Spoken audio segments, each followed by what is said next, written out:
अस्सलाम वालेकुम जी। Myself Mohammad Usman. आज जो हम 9th class biology chapter number 1 के अंदर लेवल ऑफ बायोलॉजिकल ऑर्गेनाइजेशन को हम स्टार्ट करेंगे और ये लेवल ऑफ बायोलॉजिकल ऑर्गेनाइजेशन का पार्ट नंबर 1 है और ये लेक्चर नंबर हमारा 6 है चैप्टर नंबर 1 का। तो आज का हमारा टॉपिक है जी लेवल ऑफ बायोलॉजिकल ऑर्गेनाइजेशन की। एक ज़िंदा जो चीज़ होती है उसके अंदर सबसे छोटी चीज़ क्या होती है, फिर उस सबसे जो है वो मेजर चीज़ उसके अंदर क्या पाई जाएगी। जब बहुत सी ज़िंदा चीज़ें आपस में मिलती हैं दुनिया के अंदर तो वो क्या चीज़ बनाती है। तो हमने ज़िंदगी को हर स्टेप पे जो है वो डिफरेंट लेवल्स के ऊपर स्टडी करना है। अगर हम लाइफ को डिफरेंट लेवल्स के ऊपर जाके स्टडी कर रहे हैं तो हमारे पास क्या कहलाता है, बायोलॉजिकल ऑर्गेनाइजेशन कहलाता है। ठीक है, तो लेवल ऑफ बायोलॉजिकल ऑर्गेनाइजेशन में आपने एक पहला फ्लो चार्ट देखना है आपके, जस्ट ये याद करने के लिए हम सारे लेवल्स को बारी बारी जो है डिटेल में पढ़ेंगे। सबसे छोटी जो चीज़ होती है जिंदा चीज़ों के अंदर वो एटम होता है। उसके बाद जो है हमारे पास मॉलिक्यूल बन जाते हैं, फिर सेल बन जाता है, फिर टिश्यू बन जाता है, ऑर्गन बन जाते हैं, ऑर्गन सिस्टम बन जाते हैं, ऑर्गेनिज्म बन जाता है एक, फिर पॉपुलेशन बन जाती है, फिर कम्युनिटी बन जाती है, इकोसिस्टम बन जाता है, फिर बायोस्फीयर बन जाता है। मतलब छोटी चीज़ें मिलती जाएंगी और वो बड़ी चीज़ें जो है वो बनाती जाएंगी। जैसे एटम मिलेंगे तो मॉलिक्यूल बन जाएगा, मॉलिक्यूल मिलेंगे तो सेल बन जाएगा, फिर टिश्यू बन जाएंगे, organ, organ system, organism, population, community, ecosystem and biosphere. ये सारे के सारे जो है ये लेवल ऑफ बायोलॉजिकल ऑर्गेनाइजेशन है। इनको जो हम बारी बारी करके जो है वो डिटेल के अंदर स्टडी करेंगे। अब एक और डायग्राम के अंदर देख सकते हैं जी डिफरेंट लेवल ऑफ ऑर्गेनाइजेशन यहाँ पे जो है आपको शो किए गए। मैं डायग्राम इसलिए आपको यहाँ पे दिखा रहा हूँ कि आपको थोड़ा बहुत कंसेप्ट बन जाए कि हमने पढ़ना क्या है। हमने डिफरेंट लेवल्स पढ़ने हैं कि जिंदा चीज़ों के अंदर सबसे छोटी चीज़ क्या है, उनके मिलने से आगे आगे कौन कौन सी चीज़ें बनती हैं। ठीक है, उसको हम पढ़ेंगे। सबसे पहले एटम है, एटम के मिलने से मॉलिक्यूल बना, फिर सेल बन गए, ठीक है, फिर टिश्यूज़ बन गए, फिर ऑर्गन बन गए, फिर ऑर्गन सिस्टम बन गए और फिर जो है वो एक पूरा हमारे पास ऑर्गेनिज्म बन गया, एक पूरा जो है वो इंसान बन गया। तो ये सारे के सारे लेवल हम जो है बारी बारी डिटेल में स्टडी करेंगे। तो सबसे पहले हम लेवल को स्टार्ट करते हैं। लेवल 1 है हमारे पास सब atomic and atomic level. Level 1 की अगर हम बात करें तो हम कौन सा लेवल स्टार्ट करेंगे, सब एटॉमिक एंड एटॉमिक लेवल। अब सब एटॉमिक और एटॉमिक लेवल क्या होता है इसको हम बात कर लेते हैं।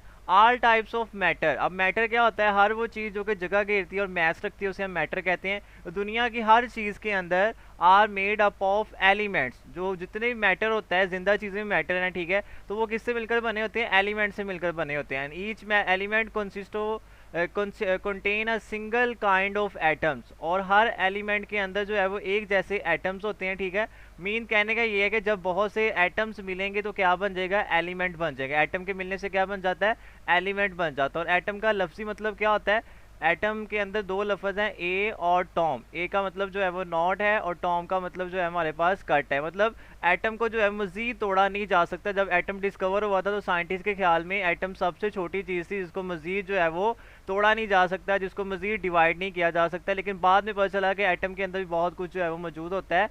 The atom are actually made up of many sub atomic particle. Sub mean small, atomic मतलब एटम से छोटे पार्टिकल्स। ठीक है, the most stable sub atomic particles are electron, proton and neutron. ठीक है, एटम के अंदर तीन किस्म के जो है वो मेजर या मोस्ट इंपॉर्टेंट जो है वो पार्टिकल्स पाए जाते हैं। उनका नाम प्रोटॉन होता है, इलेक्ट्रॉन होता है और न्यूट्रॉन होता है। आपको ये भी पता है कि न्यूक्लियस के अंदर प्रोटॉन और न्यूट्रॉन पाए जाते हैं और शेल्स के अंदर जो है वो इलेक्ट्रॉन मौजूद होते हैं। प्रोटॉन न्यूट्रॉन जो है वो एटम के न्यूक्लियस के अंदर मौजूद होते हैं और जो इलेक्ट्रॉन होते हैं वो शेल्स के अंदर रिवॉल्व कर रहे होते हैं। तो इसमें हमें ये समझ आया कि एटम मिलेंगे, ठीक है, तो एलिमेंट बन जाएंगे। और एटम किससे मिलकर बना हुआ है, सब एटॉमिक पार्टिकल से। इट मीन्स प्रोटॉन, इलेक्ट्रॉन और न्यूट्रॉन के मिलने से जो है वो क्या बनता है, एटम बनता है। एटम मिलेंगे तो क्या बन जाएगा, एलिमेंट जो है वो बन जाएंगे। नेक्स्ट हम बात करेंगे टोटल एलिमेंट जो डिस्कवर हो चुके हैं इस वक्त दुनिया के अंदर, ये साइंटिस्ट ने डिस्कवर कर लिए, वो हमारे पास है 118। ठीक है, 118 एलिमेंट जो है वो डिस्कवर हो चुके हैं जी। उनमें से जो हमारे पास नेचुरल एलिमेंट है, मतलब जो कुदरत अल्लाह की जानब से जो है वो ज़मीन के ऊपर प्रेजेंट थे, वो हमारे पास 92 है। 92 जो है वो नेचुरल एलिमेंट है, वो पहले से मौजूद थे अर्थ के ऊपर। लेकिन कुछ जो है एलिमेंट साइंटिस्ट ने खुद बनाए, उनका नाम आर्टिफिशियल एलिमेंट्स है। उनकी तादाद जो है वो 26 है। टोटल 118 जो है वो एलिमेंट है, उनमें से 92 92 नेचुरल एलिमेंट है और आर्टिफिशियल जो है वो 26 है। अगर हम नेचुरल एलिमेंट की बात करें तो उसमें से जो 16 एलिमेंट है, 16 एलिमेंट है वो बायो एलिमेंट कहलाते हैं। 92 में से 16 ऐसे एलिमेंट है जो जिंदा चीज़ों के अंदर पाए जाते हैं, तो इस वजह से हमने उनका नाम दिया है बायो एलिमेंट का। और इन 16 में से देखें तो बायो एलिमेंट में 16 एलिमेंट में से मेजर है कुछ बायो एलिमेंट्स होते हैं और कुछ जो है वो ट्रेसर बायो एलिमेंट होते हैं। मतलब कुछ 16 में से कुछ एलिमेंट जो है वो जिंदा चीज़ों में ज़्यादा मिकदार में पाए जाते हैं, उनकी तादाद जो है वो 6 है, और कुछ जो है बहुत थोड़ी मिकदार में पाए जाते हैं, उनकी तादाद जो है हमारे पास 10 है। नेक्स्ट हम बात करते हैं जी बायो एलिमेंट की, कि व्हाट इज़ बायो एलिमेंट। अभी मैंने आपको बताया है कि हमारे पास जो नेचुरल एलिमेंट होते हैं उनमें जो 16 होते हैं एलिमेंट, उनका नाम क्या होता है, बायो एलिमेंट होता है। अब बायो एलिमेंट से मुराद क्या है, those element which are present in the living organism. जिंदा चीज़ों के अंदर पाए जाने वाले जितने भी एलिमेंट्स हैं उनका नाम क्या होता है, बायो एलिमेंट्स होता है। ठीक है, out of 92 kinds of element that occur in nature, 92 elements पाए जाते हैं नेचर के अंदर, उसमें से 16 आर कॉल्ड बायो एलिमेंट्स। उसमें जो 16 एलिमेंट है उनका नाम क्या होता है, बायो एलिमेंट होता है। These take part in making the body mass of living organism, ये जानदारों की बॉडी को बनाने में जो है वो हेल्प करते हैं। तो सिंपल हमें समझ आया है कि बायो एलिमेंट ऐसे एलिमेंट है जो जिंदा चीज़ों के अंदर पाए जाती हैं, और ये नेचुरल एलिमेंट में से 16 एलिमेंट्स होते हैं जो जिंदा चीज़ों की बॉडी को बनाते हैं। अब कुछ हमने कहा था कि मेजर एलिमेंट होते हैं जो ज़्यादा मिकदार में पाए जाते हैं। मेजर बायो एलिमेंट की बात करें तो वो ओनली 6 है हमारे पास। उसमें ऑक्सीजन है, कार्बन है, हाइड्रोजन है, नाइट्रोजन है, कैल्शियम है और फास्फोरस है। ये 6 एलिमेंट जो है वो ज़्यादा मिकदार में पाए जाते हैं, make 99% of the total mess. अगर हमारे पास टोटल जो है वो 100% बायो एलिमेंट होंगे तो उसमें से जो 99% जो हमारे पास बायो एलिमेंट है वो क्या होंगे, वो जस्ट मेजर बायो एलिमेंट होंगे। और अगर ट्रेसर बायो एलिमेंट की बात करें तो ये बहुत थोड़े होते हैं, थोड़ी मिकदार में होते हैं, only 1% of the total mess होते हैं, और इनकी तादाद जो है हमारे पास 10 है। पोटाशियम हमारे पास, सल्फर है, Cl, chlorine, sodium, magnesium, iron, copper, manganese, zinc और आयोडीन। अब इस 10 एलिमेंट को आपने याद कैसे करना है, इसके लिए एक जुमला है, कस कलना मगफी क्यू मंजनाई। ठीक है, अगर आप ये अरबी का जुमला है कि याद कर लें तो आपके लिए 10 एलिमेंट को लिखना जो है वो आसान हो जाएगा, कि से कस कलना मगफी क्यू मंजनाई। तो इस जुमले को याद कर लें तो आपके लिए 10 एलिमेंट जो है वो आप इसको याद कर सकते हैं। नेक्स्ट जो मेजर एलिमेंट्स हैं हमारे पास, अगर हम उनकी परसेंटेज देखेंगे जो हमारे पास ज़्यादा मिकदार में बॉडी के अंदर मौजूद होते हैं, उनमें सबसे ज़्यादा हमारे पास ऑक्सीजन जो है वो मौजूद है। ऑक्सीजन की अगर हम परसेंटेज देख लें तो वो है वो 65%। अगर हम कार्बन की बात करें तो वो 18% होता है बॉडी के अंदर। अगर हम हाइड्रोजन की बात कर लें तो हाइड्रोजन हमारे पास 10% है। अगर नाइट्रोजन की बात कर लें तो वो 3% होता है। अगर हम कैल्शियम की बात कर लें तो वो 2% है। अगर फास्फोरस की बात करेंगे तो वो 1% है हमारे पास। और बाकी जितने भी 10 एलिमेंट रह गए वो टोटल जो है वो 1% जो है वो बनाते हैं। तो आपने इनकी परसेंटेज को भी अच्छी तरह जो है वो याद कर लेना है। नेक्स्ट हमारे पास लेवल 2 है। लेवल 2 की अगर हम बात करें तो लेवल 2 हमारे पास आता है मॉलिक्यूलर लेवल। ठीक है, पहला लेवल जो हमने पढ़ लिया है एटॉमिक और सब एटॉमिक लेवल वाला। नेक्स्ट हमारे पास मॉलिक्यूलर लेवल है। मॉलिक्यूलर लेवल से मुराद क्या है, इन organism bio element usually do not occur in isolated form. जो बायो एलिमेंट होते हैं ये अलग नहीं होते, मतलब कार्बन अकेला नहीं होगा जानदारों के अंदर, ऑक्सीजन अकेली मौजूद नहीं होगी ये जो है वो जानदारों के अंदर। इस तरह कैल्शियम, फास्फोरस, जितने भी हमने बायो एलिमेंट पढ़े हैं ये अकेले अकेले नहीं होते, हमेशा जो है वो 2-2 एलिमेंट या 3-3 एलिमेंट जो है वो आपस में जुड़े होते हैं। ठीक है, रेदर दे कंबाइन थ्रू आयनिक और कोवलेंट बॉन्ड, ये आपस में जुड़ जाते हैं कोवलेंट बॉन्ड बना के या आयनिक बॉन्ड बना के। ठीक है, तो जितने भी बायो एलिमेंट्स हैं वो आपस में जुड़े होते हैं आयनिक बॉन्ड के जरिए और कोवलेंट बॉन्ड के जरिए। तो इस तरह जो एक नई चीज़ बनती है उसका नाम क्या होता है, मॉलिक्यूल होता है। The stable particle form by such bonding is called as molecule और बायो मॉलिक्यूल। ठीक है, तो जो जानदारों के अंदर मॉलिक्यूल पाए जाएंगे उनको हम क्या कहेंगे, बायो मॉलिक्यूल कहेंगे। इट मीन्स कि जब बहुत से बायो एलिमेंट्स आपस में मिल जाएंगे और वो आयनिक और कोवलेंट बॉन्ड के जरिए जुड़े होंगे तो उनका नाम क्या होगा, बायो मॉलिक्यूल होगा। Great variety and complexity of molecule due to specific bonding arrangement. ये जो इनका बायो एलिमेंट का आपस में मिलने का एक अंदाज है, एक अरेंजमेंट है, आपस में बॉन्ड बनाने की जो सलाहियत है, इससे जानदारों के अंदर बहुत अकसाम के जो है वो बायो मॉलिक्यूल जो है वो मौजूद होते हैं।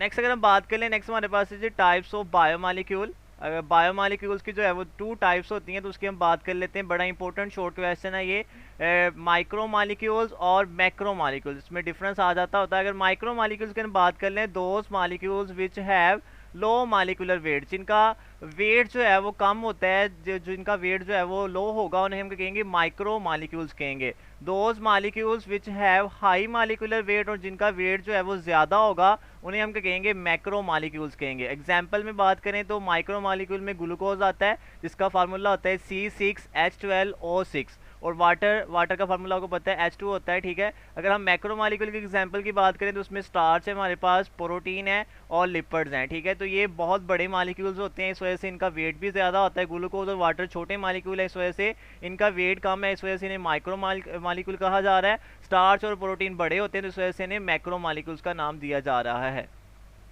नेक्स्ट हम लेवल 3 की बात चलते हैं जी। लेवल 3 की जाने अगर हम जाएं तो लेवल 3 हमारे पास है ऑर्गेनेली एंड सेल लेवल, ठीक है। ऑर्गेनेली एंड सेल लेवल, यहाँ पे ऑर्गेनेली के अंदर थोड़े स्पेल मिस्टेक है, यहाँ पे एक ही आएगा, ठीक है। यहाँ से एक ही खत्म कर लीजिएगा। Organelle and cell level, level 3 की तरफ चलें तो ऑर्गेनेली एंड सेल लेवल होता है। वो ऑर्गेनेलीज क्या होते हैं? Biomolecule assemble in a particular way and form organelle. जब बहुत से बायोमॉलिक्यूल जो है वो खास अंदाज में आपस में मिलते हैं तो वो क्या बना देते हैं? ऑर्गेनेलीज बना देते हैं। ऑर्गेनेलीज क्या होते हैं?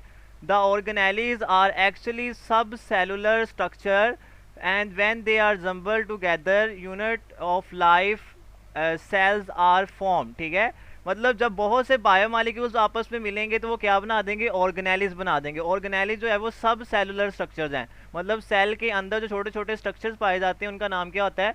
ऑर्गेनेलीज होता है। और जब बहुत से ऑर्गेनेलीज आपस में मिल जाएंगे तो हमारे पास क्या बन जाएगा? सेल बन जाएगा। तो अभी तक अगर हम रिवाइज करेंगे, हमने पढ़ क्या लिया, तो हमने कहा कि एटम्स होंगे तो वो मिलके एलिमेंट बना देंगे, जो एलिमेंट जिंदा चीज़ों के अंदर होंगे उनका नाम बायो एलिमेंट होगा, और जो बहुत से बायो एलिमेंट आपस में आयनिक और कोवलेंट बॉन्ड के जरिए मिलते हैं तो वो मालिक्यूल बना देते हैं, और जो मालिक्यूल जिंदा चीज़ों के अंदर प्रेजेंट होंगे उनका नाम क्या होगा? बायो मालिक्यूल होगा। और जब बहुत से बायोमॉलिक्यूल आपस में मिलेंगे तो वो ऑर्गेनेलीज बना देंगे। ऑर्गेनेलीज सेल के अंदर मौजूद छोटे छोटे स्ट्रक्चर्स होते हैं, और वो जब ऑर्गेनेलीज मिलते हैं तो क्या बन जाता है? सेल बन जाता है। तो यहाँ तक हम पहुँच चुके हैं कि सेल जो है वो कैसे बनता है, ये आपको अब समझ आ जानी चाहिए। नेक्स्ट अब क्या है? व्हाट इज सेल क्या है हमारे पास? The structural and functional unit of living organism और लाइफ। जिंदा चीज़ों को बनाने वाली चीज़, जिंदा चीज़ों के अंदर काम करने वाली जो चीज़ है उसका नाम हमारे पास क्या है? सेल होता है। जिंदा चीज़ों को बनाने वाली चीज़ और जिंदा चीज़ों के अंदर काम करने वाली चीज़ का नाम क्या है? सेल। नेक्स्ट हमारे पास टाइप्स ऑफ सेल है कि टाइप्स जो है वो सेल की कौन कौन सी टाइप्स होती हैं। तो एक का नाम प्रोकैरियोटिक सेल है, एक का नाम जो है वो यूकैरियोटिक सेल है। अगर प्रोकैरियोटिक सेल की बात करें, do not have well defined nucleus, ऐसे सेल जिनके अंदर न्यूक्लियस मौजूद नहीं होता उन्हें हम प्रोकैरियोटिक सेल कहते हैं। और eukaryotic cell have well defined nucleus, और जिनके अंदर वाज़िया न्यूक्लियस मौजूद होता है उनका नाम क्या होता है? हमारे पास यूकैरियोटिक सेल होता है। नेक्स्ट हमारे पास एक बड़ी इंपॉर्टेंट टर्म है जी, डिवीजन ऑफ लेबर के। डिवीजन ऑफ लेबर जो है वो क्या होती है, तो उसकी हम बात कर लेते हैं। डिवीजन ऑफ लेबर की, each type of organelles is specialised to perform a specific function. Division of labour से मुराद कि कहीं पे जो है वो 10 मजदूर काम कर रहे हैं तो हर मजदूर की अपनी अपनी ड्यूटी होती है, उसने वही काम करना होता है। इस तरह सेल के अंदर मौजूद जितने भी ऑर्गेनेलीज हैं उन्होंने एक स्पेसिफिक काम करना होता है, उनकी एक स्पेसिफिक ड्यूटी है कि उन्होंने वही काम जो है वो परफॉर्म करना है। इस वजह से उसे हम क्या कहते हैं कि ऑर्गेनेलीज के दरमियान डिवीजन ऑफ लेबर होती है, काम करने को डिवाइड उन्होंने किया होता है। फॉर एग्जाम्पल माइटोकॉन्ड्रिया सेल के अंदर पाए जाने वाला एक ऑर्गेनेली है, are specialise for cellular respiration. 7 chapter के अंदर सेलुलर रेस्पिरेशन के ऊपर सारा टॉपिक है। एक ऐसे फूड जो है वो टूटता है, वो तो सारे का सारा वो प्रोसेस वो कहाँ पे होता है? वो माइटोकॉन्ड्रिया के अंदर होता है, ठीक है। तो माइटोकॉन्ड्रिया जो है हमारे पास एक ऑर्गेनेली है और उसका काम एक स्पेसिफिक काम है सेलुलर रेस्पिरेशन करना, खुराक की तोड़फोड़ में हिस्सा लेना। नेक्स्ट हमारे पास राइबोसोम्स है। राइबोसोम्स भी सेल के अंदर पाए जाने वाले छोटे छोटे ऑर्गेनेलीज होते हैं, are specialise for protein synthesis. Cell ने जितनी भी प्रोटीन बनानी होती है वो प्रोटीन बनाने का काम किसको दिया होता है? उसने राइबोसोम्स को दिया होता है। तो इस तरह हर ऑर्गेनेलीज अपना स्पेसिफिक काम करता है और ये एक एग्जाम्पल बन जाता है किसकी? डिवीजन ऑफ लेबर की। नेक्स्ट लास्ट पे हमारे पास है टाइप्स ऑफ ऑर्गेनिज्म, कि जिंदा चीज़ों की भी टाइप्स होती हैं हमारे पास। एक है हमारे पास यूनिसेलुलर और एक का नाम हमारे पास है मल्टी सेलुलर। अब यूनिसेलुलर से मुराद क्या होता है? Have only one cell. ऐसी जिंदा चीज़ें जिनके अंदर जस्ट एक सेल होता है उनका नाम क्या होता है? यूनिसेलुलर होता है। उनकी पूरी बॉडी के अंदर एक ही सेल होता है, फॉर एग्जांपल बैक्टीरिया। और मल्टी सेलुलर की बात कर लें, have more than one cell. इनके अंदर जो है वो एक से ज़्यादा सेल्स होंगे।